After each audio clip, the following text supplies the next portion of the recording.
प्रेम से बोलिए जय भोलेनाथ। शिव भक्तों, आज का दिन विशेष है, आषाढ़ मास का अंतिम सोमवार। इस शुभ अवसर पर आइए सुनते हैं वह पावन व्रत कथा जो भोलेनाथ को अति प्रिय है। कहते हैं एक बार जो यह व्रत करता है और कथा श्रद्धा से सुनता है, उसे जीवन भर शिव की छाया और कृपा मिलती रहती है। तो आइए श्रवण करते हैं भोलेनाथ की सोमवार व्रत कथा। भील का नाम चंड था। सिंह केतु के सानिध्य और उनके राज्य में रहने से वह भी धार्मिक प्रवृत्ति का हो गया था। चबूतरे पर स्थापित शिवलिंग जो कि अपनी जल हरी से लगभग अलग ही हो गया था, वह उसे उखाड़ लाया। चंड ने राजा से कहा, महाराज, यह निर्जन में पड़ा था, आप आज्ञा दे तो इसे मैं रख लूं, पर कृपया कर पूजन विधि भी बता दीजिएगा ताकि मैं रोज इनकी पूजा कर पुण्य कमा सकूं। राजा ने कहा कि चंड भील, इसे रोज नहलाकर इसकी फूल बेल पत्तियों से सजाना, अक्षत फल मीठा चढ़ाना, जय भोले शंकर बोलकर पूजा करना और उसके बाद से धूप दीप दिखाना। राजा ने कुछ मजाक में कहा कि इस शिवलिंग को चिता भस्म जरूर चढ़ाना और वो भस्म ताजी चिता का राखी होना चाहिए। फिर भोग लगाकर बाजा बजाकर खूब नाच गान किया करना। शिकार से राजा तो लौट गया, पर भील तो उसी जंगल में रहता था। उसने अपने घर जाकर अपनी बुद्धि के मुताबिक एक साफ सुथरे स्थान पर शिवलिंग की स्थापना की और रोज ही पूजा करने का अटूट नियम बना लिया। कुछ दिन और बीते तो भीलिनी पूजा में पर्याप्त रुचि लेने लगी। एक दिन भील पूजा पर बैठा तो देखा कि सारी पूजन सामग्री तो मौजूद है, पर लगता है वह चिता भस्म लाना तो भूल ही गया। वह भागता हुआ जंगल के बाहर स्थित शमशान में गया। आश्चर्य की बात कि आज तो कोई चिता जल ही नहीं रही थी। पिछली रात जली थी। चिता का भी कोई नामो निशान न था, जबकि उसे लगता था कि रात को मैं यहाँ से भस्म ले गया हूँ। भील भागता हुआ उल्टे पांव घर पहुँचा। भस्म की डिबिया उल्टाई पलटाई, पर चिता भस्म तनिक भी न थी। चिंता और निराश में उसने अपनी भीलनी को पुकारा, जिसने सारी तैयारी की थी। पत्नी ने कहा, आज बिना भस्म की ही पूजा कर ले, शेष तो सब तैयार है। पर भील ने कहा, नहीं, राजा ने कहा था कि चिता भस्म बहुत जरूरी है, वह मिली नहीं, क्या करूं? भील चिंतित हो बैठ गया।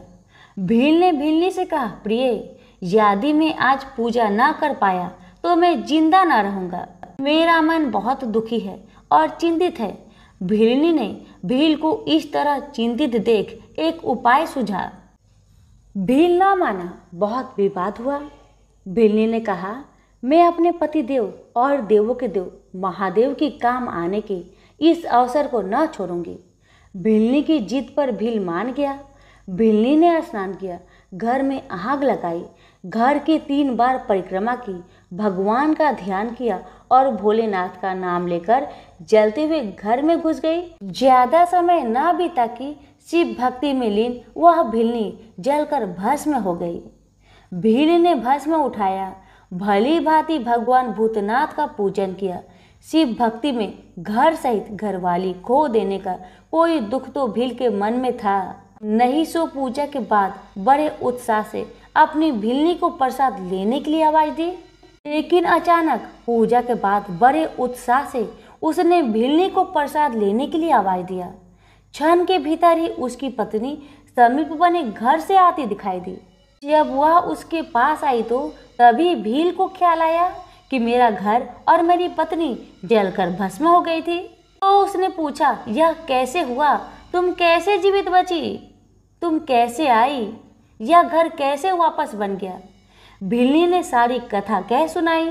जब धधकती आग में घुसी तो लगा कि जल में घुसती जा रही हूँ और मुझे नींद आ रही है।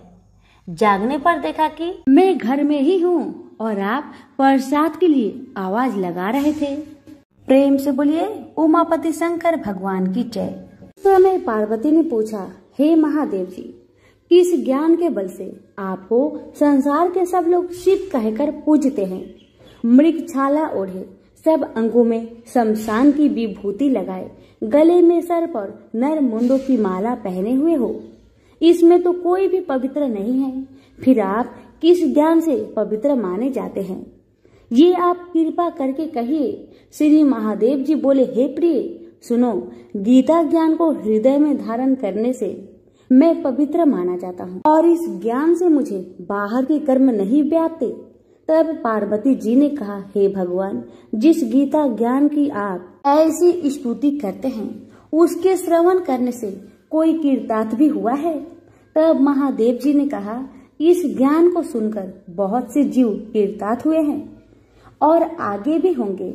मैं तुमसे एक पुरातन कथा कहता हूँ, तुम श्रवण करो। एक समय पाताल लोक में शेषनाग की सैया पर श्री नारायण जी नेत्र मूंद कर आनंद में मग्न थे। उस समय भगवान के चरण दबाती हुई श्री लक्ष्मी जी ने पूछा, हे प्रभु, निंद्रा और आलस्य उन पुरुषों को व्यापता है जो जीवन में तामसी है, और फिर आप तो तीनों गुणों से अतीत हो, श्री नारायण प्रभु वासुदेव हो, यह मुझको बड़ा आश्चर्य है। श्री नारायण जी बोले, हे लक्ष्मी, मुझको निंद्रा आलस्य नहीं व्यापता।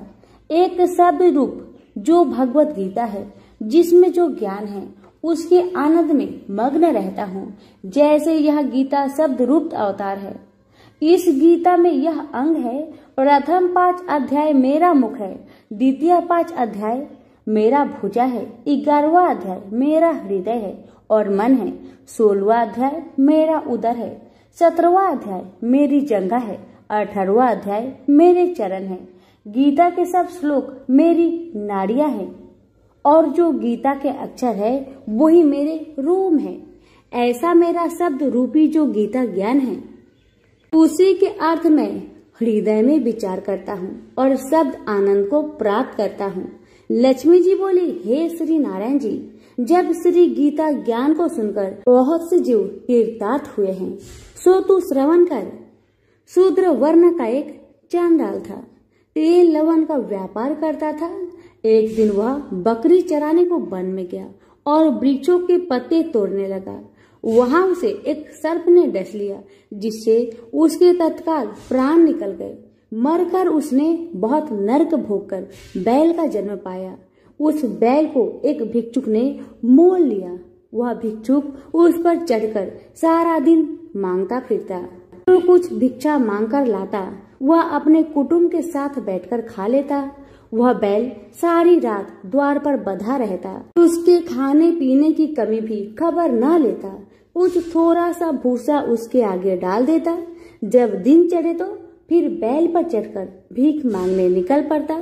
दिन गुजरते तो वह बैल भूख का मारा गिर पड़ा, किंतु प्राण नहीं निकले। नगर के लोग देखकर उसे कोई तीर्थ का फल दे, कोई व्रत का फल दे, पर उस बैल के प्राण नहीं छूटे। एक दिन गणिका आई, उसने लोगों से पूछा, यह कैसी भीड़ है? तो उसने कहा, इसके प्राण नहीं निकलते, अनेक पुण्य के फल दे रहे हैं तो भी इसकी मुक्ति नहीं होती। तब गणिका ने कहा, मैंने जो कर्म किया है उसका फल इस बैल के निमित्त दिया। इतना कहते ही बैल की मुक्ति हो गई। अब बैल ने एक ब्राह्मण के घर में जन्म लिया। पिता ने उसका नाम सुशर्मा रखा। जब बड़ा हुआ तो पिता ने उसको पढ़ाया। तब उसको पिछले जन्म की सुधि रही थी। उसने एक दिन मन में विचार किया कि जिस गणिका ने मुझे बैल की योनि से छुटकारा दिया है उसका दर्शन करूं। ब्रीफ चलते चलते गणिका के घर गया और कहा, तू मुझे पहचानती है? गणिका ने कहा, मैं नहीं पहचानती, तू कौन है? मेरी तेरी क्या पहचान है? तू ब्रीफ और मैं बेस्या। तब ब्रीफ ने कहा, मैं वही बैल हूँ जिसको तुमने अपना पुण्य दिया था। तब मैं बैल की योनि में था, अब छूट गया हूँ। अब मैं ब्रीफ के घर जन्मा हूँ, तू वह अपना पुण्य बता। गणिका ने कहा, मैंने अपने जाने कोई पुण्य नहीं किया, परंतु मेरे घर एक तोता है, वह सवेरे कुछ पढ़ता है, मैं उसके वाक्य सुनती हूँ। उस पुण्य का फल मैंने तेरे निमित्त दिया था। तब ब्रीफ ने तोते से पूछा कि तू सवेरे क्या पढ़ता है? तोते ने कहा, मैं पिछले जन्म में ब्रीफ का पुत्र था, पिता ने मुझे गीता के पहले अध्याय का पाठ सिखाया था। एक दिन मैंने अज्ञानवश गुरु से कहा कि तुमने मुझे क्या पढ़ाया है। तब गुरुजी ने मुझे श्राप दिया कि तू सूआ हो जा। तब मैं सूआ हुआ। एक दिन पनपत पकड़ कर ले गया। एक ब्रीफ ने मुझे मोल लिया। ब्रीफ भी अपने पुत्र को गीता का पाठ सिखाता था। तब मैंने भी यह पाठ सीख लिया। एक दिन ब्रीफ के घर चोर घुस पड़े। उनको धन तो प्राप्त न हुआ, किंतु वह मेरा पिंजरा उठा ले गए। यह गणिका उसकी मित्र थी। वह मुझे इसके पास ले आए। सो मैं नित्य प्रथा गीता के पहले अध्याय का पाठ करता था। ये सुनती थी, पर इसकी बुद्धि में नहीं आता। जो मैं पढ़ता हूँ वही पुण्य तेरे निमित्त दिया था। सो हे लक्ष्मी, तब गणिका ने बुरे कर्म छोड़ दिए, नित्य प्रति स्नान करे और श्री गीता जी के प्रथम अध्याय का पाठ करे। इससे उसकी भी मुक्ति हुई। श्री नारायण जी ने कहा, हे लक्ष्मी जी, जो कोई अनजान कर भी गीता जी का पाठ करे उसको भी मुक्ति मिलेगी। प्रेम से बोलिए उमापति शंकर भगवान की जय, लक्ष्मी नारायण की जय। दक्ष प्रजापति की कई पुत्रियां थी। सभी पुत्रियां गुणवती थी, पर दक्ष के मन में संतोष नहीं था। वे चाहता था उनके घर में एक ऐसी पुत्री का जन्म हो जो शक्ति संपन्न हो, सर्व विजयिनी हो। दक्ष एक ऐसी पुत्री के लिए तप करने लगे। तप करते करते अधिक दिन बीत गए तो भगवती आधे ने प्रकट होकर कहा, मैं तुम्हारे तप से प्रसन्न हूँ। मैं स्वयं पुत्री रूप में तुम्हारे यहाँ जन्म धारण करूँगी। मेरा नाम होगा सती। मैं सती के रूप में जन्म लेकर अपनी लीलाओं का विस्तार करूँगी। फलतः भगवती आधे ने सती रूप में दक्ष के यहाँ जन्म लिया। सती दक्ष की सभी पुत्रियों में अलौकिक थी। उन्होंने बाल्यकाल में ही कई ऐसे अलौकिक कृत्य कर दिखाए थे जिन्हें देखकर स्वयं दक्ष को भी विस्मय हुआ। जब सती विवाह योग हुई तो दक्ष को उनके लिए वर की चिंता सताने लगी। उन्होंने ब्रह्मा जी से परामर्श किया। तब ब्रह्मा जी ने कहा, सती आधे का अवतार है। आद्य आदि शक्ति और शिव आदि पुरुष है। अतः सती के विवाह के लिए शिव ही योग और उचित वर है। दक्ष ने ब्रह्मा जी की बात मानकर सती का विवाह भगवान शिव के साथ कर दिया। सती कैलाश में जाकर भगवान शिव के साथ रहने लगी। यद्यपि भगवान शिव के दक्ष के जमाता थे, किंतु एक ऐसी घटना घटी जिसके कारण दक्ष के हृदय में भगवान शिव के प्रति बैर और विरोध पैदा हो गया। घटना इस प्रकार थी। एक बार ब्रह्मा ने धर्म के निरूपण के लिए एक सभा का आयोजन किया था। सभी बड़े बड़े देवता सभा में एकत्र थे। भगवान शिव भी एक और बैठे थे। सभा मंडल में दक्ष का आगमन हुआ। दक्ष के आगमन पर सभी देवता उठकर खड़े हो गए, पर भगवान शिव खड़े नहीं हुए। उन्होंने दक्ष को प्रणाम भी नहीं किया। फलतः दक्ष ने अपमान का अनुभव किया। केवल यही नहीं, उनके हृदय में भगवान शिव के प्रति ईर्ष्या की आग जल उठी। वे उनसे बदला लेने के लिए समय और अवसर की प्रतीक्षा करने लगे। भगवान शिव को किसी के मान और किसी के अपमान से क्या मतलब? वे तो समदर्शी है। उन्हें तो चारों ओर अमृत दिखाई पड़ता है। जहाँ अमृत होता है वहाँ कोडुवाहत और कलेशपन का क्या काम? भगवान शिव कैलाश में दिन रात राम राम कहा करते थे। सती के मन में जिज्ञासा उत्पन्न हो उठी। उन्होंने अवसर पाकर भगवान शिव से प्रश्न किया, आप राम राम क्यों कहते हैं? राम कौन है? भगवान शिव ने उत्तर दिया, राम आदि पुरुष है, स्वयंभू है, मेरे आराध्य है, सगुण भी है, निर्गुण भी है। किंतु सती के कंठ के नीचे बात उतरी नहीं। वे सोचने लगी, अयोध्या के निप्रति दशरथ के पुत्र राम आदि पुरुष के अवतार कैसे हो सकते हैं? वो तो आजकल अपनी पत्नी सीता के वियोग में जन्मतों की भांति विचरण कर रहे हैं। वृक्ष और लताओं को उनका पता पूछते फिर रहे हैं। यदि वे आदि पुरुष के अवतार होते तो क्या इस प्रकार आचरण करते? सती के मन में राम की परीक्षा लेने का विचार उत्पन्न हुआ। सती सीता का रूप धारण करके दंडक वन में जा पहुंची और राम के सामने प्रकट हुई। भगवान राम ने सती को सीता के रूप में देखकर कहा, माता आप एकाकी यहाँ वन में कहाँ घूम रही है? बाबा विश्वनाथ कहाँ हैं?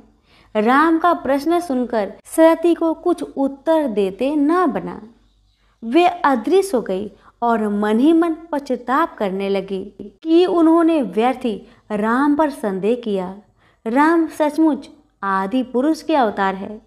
सती जब लौटकर कैलाश पर गई तो भगवान शिव ने उन्हें आते देखकर कहा, सती तुमने सीता के रूप में राम की परीक्षा लेकर अच्छा नहीं किया। सीता मेरी आराध्या है। अब तुम मेरी अर्धांगिनी कैसे रह सकती हो? इस जन्म में हम और तुम पति और पत्नी के रूप में नहीं मिल सकते।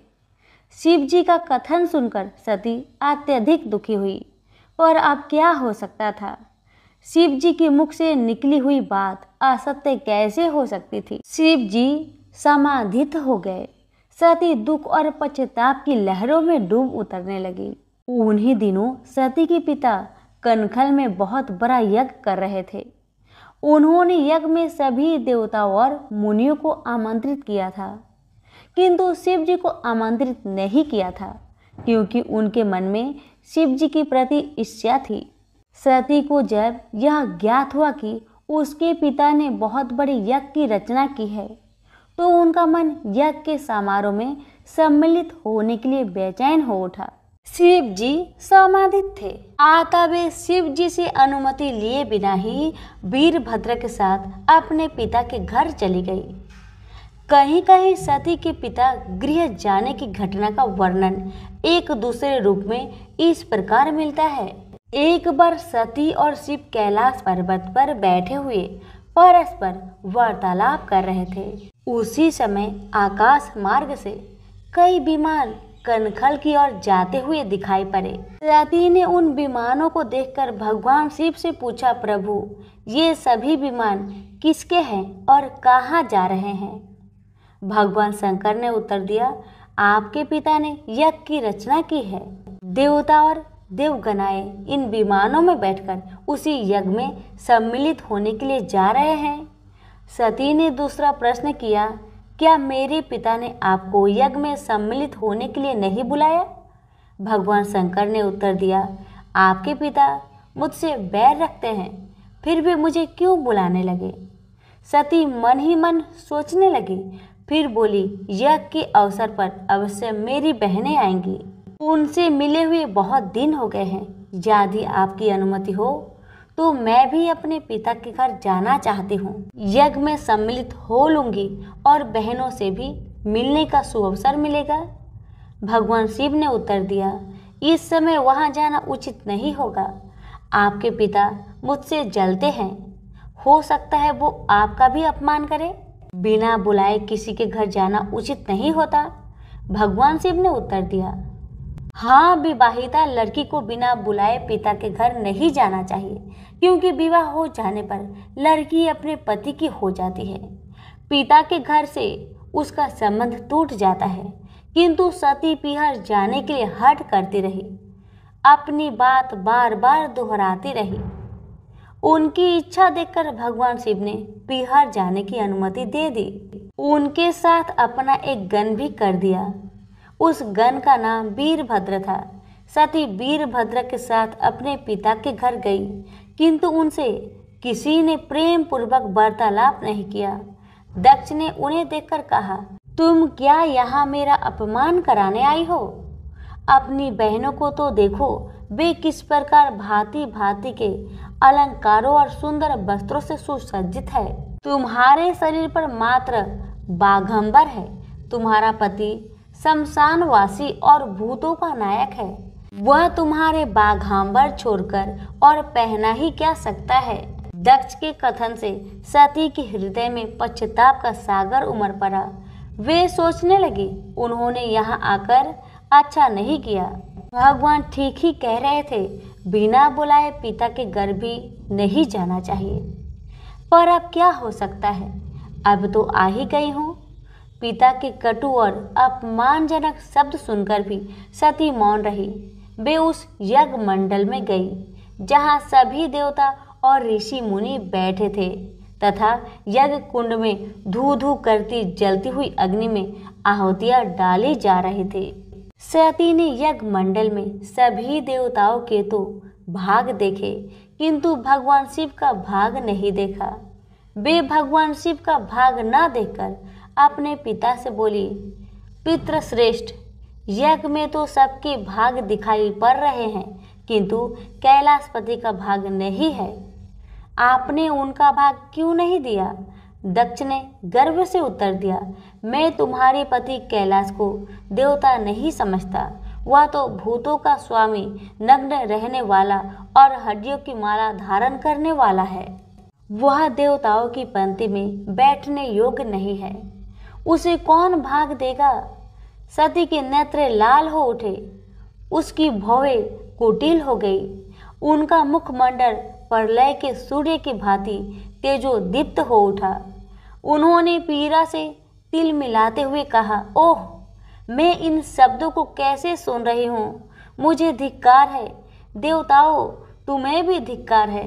तुम भी उन कैलाशपति के लिए इन शब्दों को कैसे सुन रहे हो, जो मंगल के प्रतीक है और जो दक्ष मात्र में संपूर्ण सृष्टि को नाश करने की शक्ति रखते हैं। वो मेरे स्वामी है। नारी के लिए उसका पति ही स्वर्ग होता है। जो नारी अपने पति के लिए अपमानजनक शब्द को सुनती है, उसे नरक में जाना पड़ता है। पृथ्वी सुनो, आकाश सुनो और देवताओं तुम भी सुनो। मेरे पिता ने मेरे स्वामी का अपमान किया है। मैं अब एक क्षण भी जीवित रहना नहीं चाहती। सती अपने कथन को समाप्त करते हुई यज्ञ के कुंड में कूद पड़ी। जलती हुई आहुतियों के साथ उनका शरीर भी जलने लगा। यज्ञ मंडल में खलबली पैदा हो गई। हाहाकार मच गया। देवता उठकर खड़े हुए। वीरभद्र क्रोध से कांप उठे। वे उछल उछल कर यज्ञ का विध्वंस करने लगे। यज्ञ मंडल में भगदड़ मच गई। देवता और ऋषि मुनि भाग खड़े हुए। वीरभद्र देखते ही देखते दक्ष का मस्तक काट कर फेंक दिया। समाचार भगवान शिव के कानों में भी पड़ा। वे प्रचंड आंधी के भांति कनखल जा पहुंचे।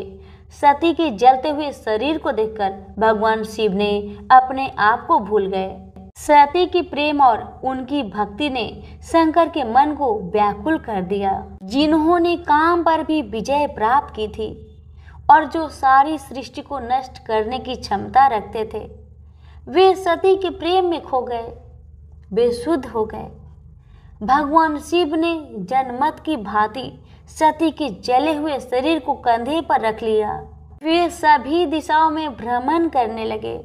शिव और सती के इस अलौकिक प्रेम को देखकर पृथ्वी रुक गई, हवा रुक गई, जल का प्रवाह ठहर गया और रुक गई देवताओं की सांसें। सृष्टि व्याकुल हो उठी। सृष्टि के प्राणी पुकारने लगे, त्राहि माम, त्राहि माम। भयानक संकट उपस्थित देखकर सृष्टि के पालक भगवान विष्णु आगे बढ़े। वे भगवान शिव की बेसुधी में अपने चक्र से सती के एक एक अंग को काट काट कर गिराने लगे। धरती पर 51 स्थानों में सती के अंग कट कट कर गिरे। जब सती के सारे अंग कट कर गिर गए तो भगवान शिव पुनः अपने आप में आ गए। जब वे अपने आप में आए तो पुनः सृष्टि के सारे कार्य चलाने लगे। धरती पर जिन 51 स्थानों में सती के अंग कट कट कर गिरे थे, वे ही स्थान आज शक्ति पीठ के स्थान माने जाते हैं। आज भी उन स्थानों में सती का पूजन होता है, उपासना होती है। धन्य था शिव और सती का प्रेम। शिव और सती के प्रेम ने उन्हें अमर बना दिया, वंदनीय बना दिया। आप सुनिए, सती की किस भूल के कारण भोलेनाथ और सती का पति पत्नी के रूप में मिलन नहीं हुआ। भगवान शिव और सती माता पृथ्वी पर भ्रमण करते हुए महर्षि अगस्त्य के आश्रम में गए और उनके मुख से राम कथा सुनकर आत्मा विभोर हो उठे। कुछ दिन वहां रहने के बाद भगवान शिव और सती माता वापस कैलाश की ओर चल पड़े। कैलाश की ओर जाते हुए भगवान शिव विचार कर रहे थे कि किस प्रकार प्रभु श्री राम के दर्शन किए जाए। तभी दंड कवन से गुजरते हुए उनकी दृष्टि श्री राम और लक्ष्मण पर पड़ी। रावण माता सीता का हरण कर ले गया था। श्री राम और लक्ष्मण सीता की खोज में भटक रहे थे। भगवान शिव उनके दर्शन कर भाव विभोर हो गए। उचित समय न जानकर उन्होंने उन्हें अपने असली रूप से साक्षात्कार नहीं करवाया। माता सती के मन में भी श्री राम के प्रति संदेह उत्पन्न हुआ। उन्होंने सोचा, अगर ये सच में भगवान श्री हरि विष्णु का ही रूप है तो अपनी पत्नी की खोज में दर दर क्यों भटक रहे हैं। भगवान शिव माता सती के अंतर मन में क्या चल रहा है जान गए। उन्होंने माता सती से कहा, देवी, यदि आपके मन में प्रभु श्री राम को लेकर कोई संदेह है तो आप उनकी परीक्षा ले सकती हैं। माता सती ने माता सीता का रूप धारण कर लिया और श्री राम के समीप चली गई। श्री राम ने उन्हें प्रणाम किया और बोले, माता, आप वन में अकेले, भगवान शिव कहाँ हैं? श्री राम के उनके वास्तविक स्वरूप जान उन्हें बड़ी आत्मग्लानि हुई। वे वापस भगवान शिव के पास चल पड़ी। वे जिधर भी रुक करती उधर ही उन्हें श्री राम, लक्ष्मण और सीता जी एक साथ खड़े हुए दिखाई देते और भगवान शिव जगत पिता ब्रह्मा, इंद्र, सप्त ऋषियों आदि को श्री राम की चरण वंदना करते देखती। श्री राम की रची माया को देखकर वे डर गई और सहम कर वहीं आंखें बंद करके बैठ गई। कुछ समय उपरांत उन्होंने डरते डरते आंखें खोली तो सारी माया का अंत हो चुका था। वह पुनः भगवान शिव के पास पहुंची तो उन्होंने पूछ लिया, ले आई श्री राम की परीक्षा? माता सती ने झूठ बोल दिया कि उन्होंने कोई परीक्षा नहीं लिया। भगवान शिव ने ध्यान लगाकर सारी बात जान ली। उन्होंने भगवान श्री राम की माया को प्रणाम किया, जिससे प्रेरित होकर सती के मुख से झूठ निकल गया था। सती ने सीता का ही वेश धारण किया। यह जानकर शिव जी के मन में विषाद उत्पन्न हो गया। उन्होंने सोचा कि यदि अब वे सती से प्रेम करते हैं तो यह धर्म विरुद्ध होगा, क्योंकि सीता जी को वो माता के समान मानते थे, परंतु वे सती से बहुत प्रेम करते थे, इसलिए उन्हें त्याग भी नहीं सकते थे। तब उन्होंने मन ही मन प्रतिज्ञा किया कि अब पति पत्नी के रूप में उनका और सती का मिलन नहीं हो सकता, परंतु इस बारे में उन्होंने सती से प्रत्यक्ष में कुछ भी नहीं कहा। तत्पश्चात वो कैलाश लौट आए। परीक्षा ली भी तो क्या हुआ, इसमें भगवान श्री राम जी का दर्शन ही तो किया था। हाँ, परंतु भगवान ने युग को यह संदेश देने के लिए ही तो फिर सती माता के जीवन की कथा में मोड़ दिया।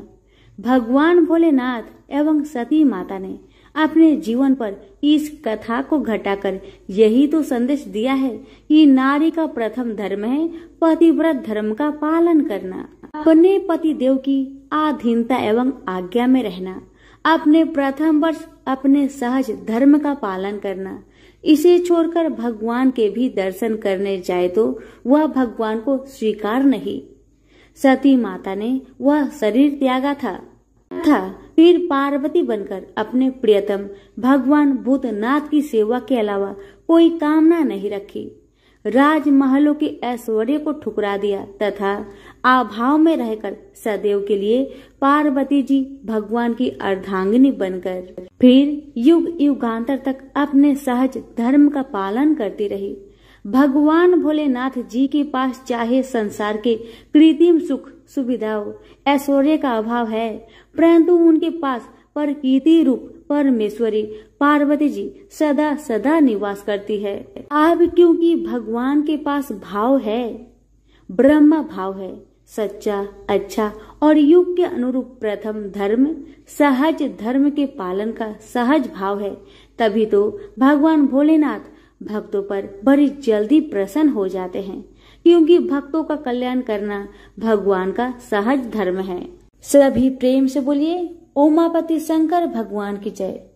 ऋषि विश्वामित्र ने इस प्रकार कथा सुनाना आरंभ किया। पर्वतराज हिमालय की अत्यंत रूपवती, लावण्यमयी एवं सर्वगुण संपन्न 2 कन्याएं थी। सुमेरु पर्वत की पुत्री मैना इन कन्याओं की माता थी। हिमालय की बड़ी पुत्री का नाम गंगा तथा छोटी पुत्री का नाम उमा था। गंगा अत्यंत प्रभावशाली और असाधारण देवी गुणों से संपन्न थी। वह किसी बंधन को स्वीकार न कर मनमाने मार्गों का अनुसरण करती थी। उसकी इस असाधारण प्रतिभा से प्रभावित होकर देवता लोग विश्व के कल्याण की दृष्टि से उसे हिमालय से मांग कर ले गए। पर्वतराज की दूसरी कन्या उमा बड़ी तपस्विनी थी। उसने कठोर एवं असाधारण तपस्या करके महादेव जी को वर के रूप में प्राप्त किया। विश्वामित्र के इतना कहने पर राम ने कहा, हे भगवान, जब गंगा को देवता लोग सूर्यलोक ले गए तो वह पृथ्वी पर कैसे अवतरित हुई और गंगा को त्रिपथा क्यों कहते हैं? इस पर ऋषि विश्वामित्र ने बताया, महादेव जी का विवाह तो उमा के साथ हो गया, किंतु 100 वर्ष तक भी उनके किसी संतान की प्राप्ति नहीं हुई। एक बार महादेव जी के मन में संतान उत्पन्न करने का विचार आया। जब उनके इस विचार की सूचना ब्रह्मा जी सहित देवताओं को मिली तो वे विचार करने लगे कि शिव जी की संतान की तेज को कौन संभाल सकेगा। उन्होंने अपनी इस शंका को भगवान शिव जी के सम्मुख प्रस्तुत किया। उनके कहने पर अग्नि ने यह भार ग्रहण किया और परिमाण स्वरूप अग्नि के समान महान तेजस्वी स्वामी कार्तिकेय का जन्म हुआ। देवताओं के इस षड्यंत्र से उमा के संतान होने में बाधा पड़ी तो उन्होंने क्रोध होकर देवताओं को श्राप दे दिया कि भविष्य में वे कभी पिता नहीं बन सकेंगे। इस बीच सूर्यलोक में विचरण करती हुई गंगा से उमा की भेंट हुई। गंगा ने उमा से कहा कि मुझे सूर्यलोक में विचरण करते हुए बहुत दिन हो गए हैं। मेरी इच्छा है कि मैं अपनी मातृभूमि पृथ्वी पर विचरण करूं। उमा ने गंगा आश्वासन दिया कि वो इसके लिए कोई प्रबंध करने का प्रयत्न करेगी। वत्सराम, तुम्हारी ही अयोध्यापुरी में सागर नाम के एक राजा थे। उनके कोई पुत्र नहीं था। सागर की पटरानी कोसनी विदर्भ प्रांत के राजा की पुत्री थी। कोसनी सुंदर, धर्मात्मा और सत्यपरायण थी। सागर की दूसरी रानी का नाम सुमति थी, जो राजा अरिष्टनेमि की कन्या थी। दोनों रानियों को लेकर महाराज सागर हिमालय के भृगुप्रस्वन नामक प्रांत में जाकर पुत्र प्राप्ति के लिए तपस्या करने लगे। उनकी तपस्या से प्रसन्न होकर महर्षि भृगु ने उन्हें वर दिया कि तुम्हें बहुत से पुत्रों की प्राप्ति होगी। दोनों रानियों में से एक का केवल एक ही पुत्र होगा, जो कि वंश को आगे बढ़ाएगा। दूसरी के 60,000 पुत्र होंगे। कौन सी रानी कितने पुत्र चाहती है, इसका निर्णय वे स्वयं आपस में मिलकर कर ले। केसनी ने वंश को बढ़ाने वाले एक पुत्र की कामना की और गरुड़ की बहन सुमति ने 60,000 बलवान पुत्रों की। उचित समय पर रानी कोसनी ने असमंजस नामक पुत्र को जन्म दिया। रानी सुमति के गर्भ से एक तुम्बा निकला, जिससे फोड़ने पर छोटे छोटे 60,000 पुत्र निकले। उन सब का पालन पोषण घी के घरों में रखकर किया गया। काल चक्र बीतता गया और सभी राजकुमार युवा हो गए। सागर का ज्येष्ठ पुत्र असमंजस बड़ा दुराचारी था। उसे नगर के बालकों को सरयू नदी में फेंककर उन्हें डूबते हुए देखने में बड़ा आनंद आता था। इस दुराचारी पुत्र से दुखी होकर सागर ने उसे अपने राज्य से निर्वासित कर दिया। असमंजस के अंशुमान नाम का एक पुत्र था। अंशुमान अत्यंत सदाचारी और पराक्रमी था। एक दिन राजा सागर के मन में अश्वमेध यज्ञ करवाने का विचार आया। शीघ्र ही उन्होंने अपने इस विचार को कार्य रूप में परिणित कर लिया। राम ने ऋषि विश्वामित्र से कहा, गुरुदेव, मेरी रुचि अपने पूर्वज सागर की यह गाथा को विस्तार पूर्वक सुनने में है, अतः कृपा करके इस वृत्तांत को पूरा पूरा सुनाइए। राम के इस तरह कहने पर ऋषि विश्वामित्र परेशान होकर कहने लगे, राजा सागर ने हिमालय एवं विंध्याचल के बीच की हरी भरी भूमि पर एक विशाल यज्ञ मंडप का निर्माण करवाया। फिर अश्वमेध यज्ञ के लिए श्यामकर ने घोड़ा छोड़ दिया। फिर उसकी रक्षा के लिए पराक्रमी अंशुमान को सेना के साथ उसके पीछे भेज दिया। यज्ञ की संभावित सफलता के परिणाम की आकांक्षा से भयभीत होकर इंद्र ने एक राक्षस का रूप धारण करके उसके उस घोड़े को चुरा लिया। घोड़े की चोरी की सूचना पाकर सागर ने अपने 60,000 पुत्रों को आदेश दिया कि घोड़ा चुराने वाले को पकड़कर या मारकर घोड़ा वापस लाओ।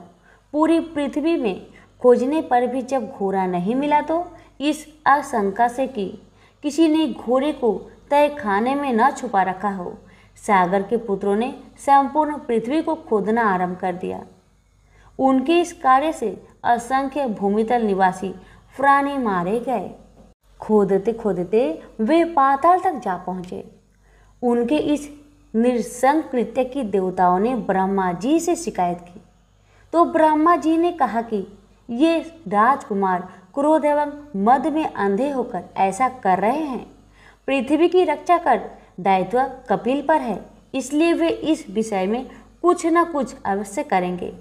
पूरी पृथ्वी को खोदने के बाद जब घोड़ा और उसको चुराने वाला चोर नहीं मिला तो निराश होकर राजकुमारों ने इसकी सूचना अपने पिता को दे दी। रुष्ट होकर सागर ने आदेश दिया कि घोड़े को पाताल में जाकर ढूंढो।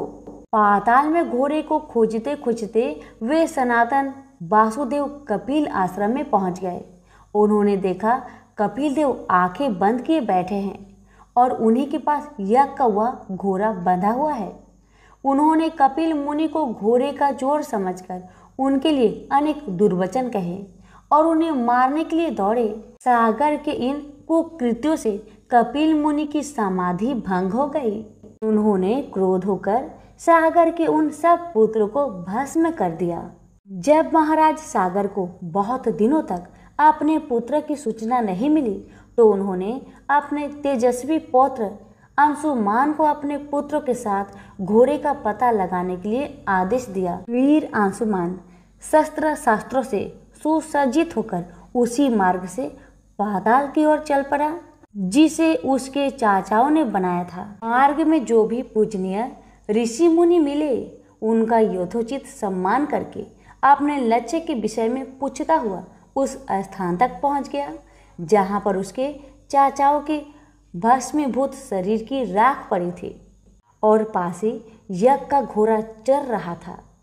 अपने चाचाओं के भस्मीभूत शरीर को देखकर उसे बहुत दुख हुआ। उसने उनका तर्पण करने के लिए जलाशय की खोज की किंतु उसे कहीं जलाशय नहीं दिखाई पड़ा। तभी उनकी दृष्टि अपने चाचाओं के मामा गरुड़ पर पड़ी। उन्हें सादर प्रणाम करके अंशुमान ने पूछा कि बाबा जी, मैं इनका तर्पण करना चाहता हूँ। पास में यदि कोई सरोवर हो तो कृपा करके उसका पता बताइए। यदि आप इनकी मृत्यु के विषय में कुछ जानते हैं तो वह भी मुझे बतलाने की कृपा करें।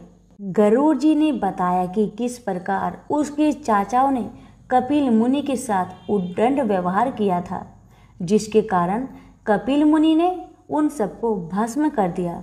इसके पश्चात गरुड़ जी ने अंशुमान से कहा कि ये सब अलौकिक शक्ति वाले दिव्य पुरुष के द्वारा भस्म किए गए हैं, अतः लौकिक जल से तर्पण करने से इनका उद्धार नहीं होगा।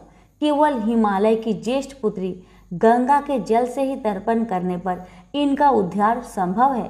अब तुम घोड़े को लेकर वापस चले जाओ जिससे कि तुम्हारे पितामह का यज्ञ पूर्ण हो सके। गरुड़ जी की आज्ञा अनुसार अंशुमान वापस अयोध्या पहुंच गए और अपने पितामह को सारा वृत्तांत सुनाया। महाराज सागर ने दुखी मन से यज्ञ पूरा किया। वे अपने पुत्रों के उद्धार करने के लिए गंगा को पृथ्वी पर लाना चाहते थे, पर ऐसा करने के लिए उन्हें कोई युक्ति नहीं सूझी। थोड़ा रुककर ऋषि विश्वामित्र ने कहा, महाराज सागर के देहांत के पश्चात अंशुमान बड़ी न्यायप्रियता के साथ शासन करने लगे। अंशुमान के परम प्रतापी पुत्र दिलीप हुए। दिलीप के वयस्क हो जाने पर अंशुमान दिलीप को राज्य का भार सौंपकर हिमालय की कंदराओं में जाकर गंगा को प्रसन्न करने के लिए तपस्या करने लगे, किंतु उन्हें सफलता प्राप्त नहीं हो पाई और उनका स्वर्गवास हो गया। इधर जब राजा दिलीप का धर्मनिष्ठ पुत्र भगीरथ बड़ा हुआ तो उसे राज्य का भार सौंपकर दिलीप भी गंगा को पृथ्वी पर लाने के लिए तपस्या करने चले गए, पर उन्हें भी मनवांछित फल नहीं मिला। भगीरथ बड़े प्रजावत्सल नरेश थे, किंतु उनकी कोई संतान नहीं हुई। इस पर वे अपने राज्य का भार मंत्रियों को सौंपकर स्वयं गंगा अवतरण के लिए गोकर्ण नामक तीर्थ में जाकर कठोर तपस्या करने लगे। उनकी अभूतपूर्व तपस्या से प्रसन्न होकर ब्रह्मा जी ने उन्हें वर मांगने के लिए कहा। भगीरथ ने ब्रह्मा जी से कहा कि हे प्रभु, यदि आप मुझ पर प्रसन्न हैं तो मुझे यह वर दीजिए कि सागर के पुत्र को मेरे प्रयत्नों से गंगा का जल प्राप्त हो जाए, जिससे उनका उद्धार हो सके। इसके अतिरिक्त मुझे संतान प्राप्ति का भी वर दीजिए, ताकि इक्ष्वाकु वंश नष्ट ना हो सके। ब्रह्मा जी ने कहा, संतान का तेरा मनोरथ शीघ्र ही पूर्ण होगा, किंतु तुम्हारे मांगे गए प्रथम वरदान को देने में कठिनाई यह है कि जब गंगा जी का वेग के साथ पृथ्वी पर अवतरित होगी तो उनके वेग को पृथ्वी संभाल नहीं सकेगी। गंगा जी के वेग को संभालने की क्षमता महादेव जी के अतिरिक्त किसी में भी नहीं है, इसलिए तुम्हें महादेव जी को प्रसन्न करना होगा। इतना कहकर ब्रह्मा जी अपने लोक को चले गए। भगीरथ ने साहस नहीं छोड़ा। वे 1 वर्ष तक पैर के अंगूठे के सहारे खड़े होकर महादेव जी की तपस्या करते रहे। केवल वायु के अतिरिक्त उन्होंने किसी अन्य वस्तु का भक्षण नहीं किया। अंत में इस महान भक्ति से प्रसन्न होकर महादेव जी ने भगीरथ को दर्शन देकर कहा कि हे भक्त, तेरी मनोकामना पूरी करने के लिए गंगा जी को अपने मस्तक पर धारण करेंगे। इसकी सूचना पाकर विवश होकर गंगा जी को सूर्यलोक का परित्याग करना पड़ा। उस समय वे सूर्यलोक से कहीं जाना नहीं चाहती थी, इसलिए वे यह विचार करके कि मैं अपने प्रचंड वेग से शिव जी को बहाकर पाताल लोक ले जाऊंगी, वे भयानक वेग से शिव जी के सिर पर अवतरित हुई। गंगा के इस वेगपूर्ण अवतरण से उनका अहंकार शिव जी से छुपा न रहा। महादेव जी ने गंगा की वेगवती धाराओं को अपने जटाजूट में उलझा लिया। गंगा जी ने अपने समस्त प्रयत्नों के बाद भी महादेव जी के जटाओं से बाहर न निकल सकी। गंगा जी को इस प्रकार शिव जी की जटाओं में विलीन होते देख भगीरथ ने फिर शंकर जी की तपस्या की। भगीरथ के इस तपस्या से प्रसन्न होकर भगवान शंकर ने गंगा जी को हिमालय पर्वत पर स्थित बिंदुसर में छोड़ा। छूटते ही गंगा जी 7 धाराओं में बट गई। गंगा जी की 3 धाराएं हैद्रिनी, पावनी और नलिनी पूर्व की ओर प्रवाहित हुई। सुचक्षु, सीता और सिंधु नाम की 3 धाराएं पश्चिम की ओर बही और 7वीं धारा महाराज भगीरथ के पीछे पीछे चली। जिधर जिधर भगीरथ जाते थे उधर उधर ही गंगा जी जाती थी। स्थान स्थान पर देव, यक्ष, किन्नर, ऋषि मुनि आदि उनके स्वागत के लिए एकत्रित हो रहे थे।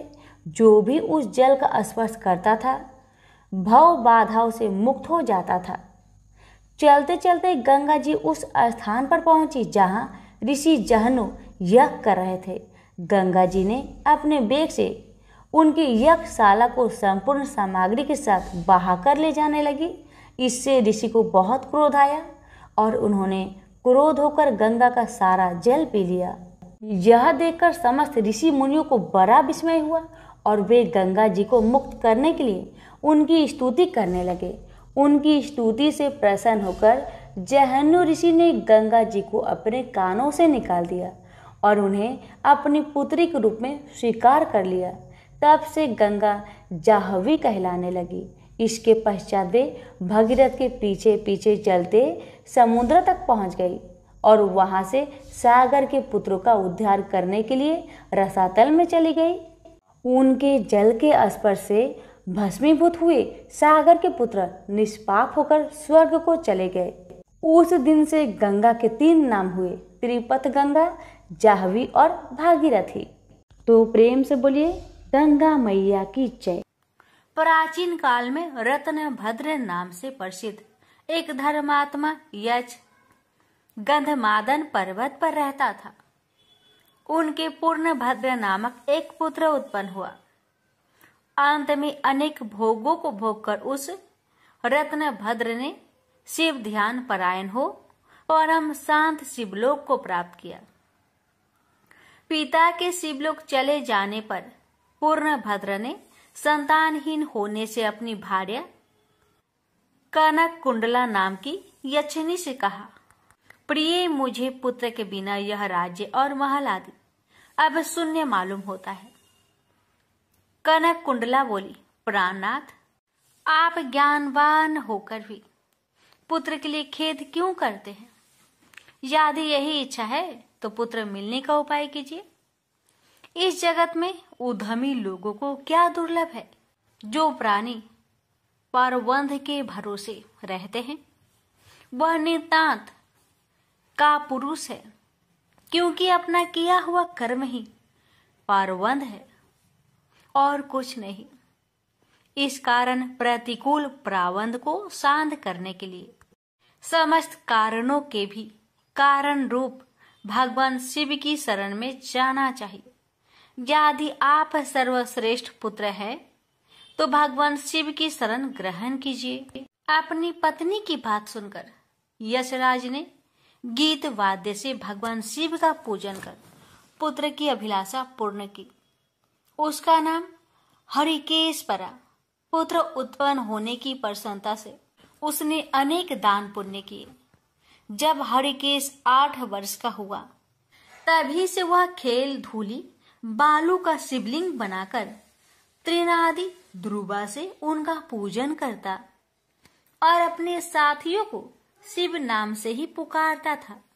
वह रात दिन हे चंद्रशेखर, हे भूतेश, हे मृत्युंजय, हे नीलकंठ आदि पवित्र नामों का उच्चारण करता और मित्रों को प्रेम करता हुआ बार बार इन्हीं नामों से पुकारता रहता था। उसके कान नाम के अतिरिक्त अन्य किसी को ग्रहण नहीं करते थे। वह शिव मंदिर को छोड़कर किसी अन्य जगह नहीं जाता। उसके नेत्र शिव के अतिरिक्त और कुछ देखने की इच्छा नहीं रखते थे। वह सपना में भी भगवान शिव को ही देखा करता था। हरिकेश की यह दशा देखकर उसके पिता ने उसे गृह कार्य में लगाने की अनेक चेष्टाएं की, किंतु उस पर कुछ भी असर नहीं हुआ। अंत में हरिकेश घर से निकल गया। कुछ दूर जाकर उसे भ्रम हो गया और वह मन ही मन कहने लगा, हे शंकर, कहाँ जाऊं? कहाँ रहने से मेरा कल्याण होगा? यह सोचकर उसने अपने मन में विचार किया कि जिसकी कहीं ठिकाना नहीं है उसका काशीपुरी ही आधार है। इस प्रकार निश्चय कर वह काशीपुरी को गया, जिस अविमुक्त क्षेत्र में पंच भौतिक देह त्याग कर प्राणों का शिव की प्रसन्नता से फिर देह से संबंध नहीं रहता, उस आनंद वन में जाकर तप करने लगा। कुछ समय बाद भगवान शिव ने पार्वती को अपना विहार वन दिखाया। वह अनेक सुगंध युक्त पल्लवों से शोभित था। शिव बोले, हे देवी, जैसे तुम मुझको बहुत प्रिय हो वैसे ही यह आनंद वन भी मुझे परम प्रिय है। मेरे अनुग्रह से इस आनंद वन में मैं मरे हुए को जन्म मरण का बंधन नहीं होता, अर्थात वह फिर संसार में जन्म नहीं लेता। पुण्य आत्मा के कर्म बीज विश्वनाथ की प्रज्वलित अग्नि में जल जाते हैं, उसी से फिर वे गर्भाशय में नहीं आते।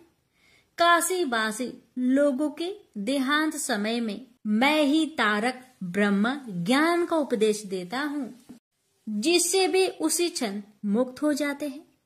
कलयुग में विश्वनाथ देव का दर्शन पूजन, काशीपुरी, भागीरथी गंगा आदि का सेवन तथा सतपात्र को दान विशेष फलदायक होता है। हे देवी, काशीवासी सदा मुझ में ही बसते हैं, इससे मैं उनको अंत में संसार सागर से पार कर देता हूँ। यह मेरी प्रतिज्ञा है। इस तरह वार्तालाप करते करते भगवान शिव उस स्थान पर गए जहाँ हरिकेश समाधि लगाए बैठा था। उसको देखकर पार्वती ने कहा, भगवान, यह आपका तपस्वी भक्त है। इस समाधिष्ठ भक्त को वर देकर इसका मनोरथ पूर्ण कीजिए। इसका चित्त केवल आप में ही है और इसका जीवन भी आपके ही अधीन है। पार्वती की बात सुनकर भगवान शिव उसके पास गए और उन्होंने समाधि में स्थित उस हरिकेश को हाथ से स्पर्श किया। दया सिंधु का स्पर्श पाकर उस यक्ष ने आंखें खोलकर अपने सम्मुख प्रत्यक्ष अपने अभीष्ट को देखा। गदगद स्वर में यक्ष ने कहा कि हे शंभो, हे पार्वती पते, हे शंकर, आपकी जय हो। आपके कर कमलों का स्पर्श पाकर मेरा यह शरीर अमृत रूप हो गया। इस प्रकार प्रिया वचन सुनकर भगवान शिव बोले, हे यक्ष, तुम इसी क्षण मेरे वर से मेरे क्षेत्र के दंड नायक हो जाओ। आज से तुम दुष्टों के दंडदायक और पुण्यवानों के सहायक बनो और दंडा पानी नाम से विख्यात होकर सब उद्भट गणों का नियंत्रण करो। मनुष्यों में सत्य अर्थ नाम वाले संभ्रम और उद्भ्रम, ये दोनों गण सदा तुम्हारे साथ रहेंगे। तुम काशीवासी जनों के अन्नदाता, प्राणदाता, ज्ञानदाता हो और मेरे मुख से निकले तारक मंत्र के उपदेश से मोक्षदाता होकर नियमित रूप से काशी में निवास करो। भगवान शिव की कृपा से वही हरिकेश यक्ष काशी में दंड पानी के रूप में स्थित हो गया और भक्तों के कल्याण में लग गया। प्रेम से बोलिए हर हर महादेव।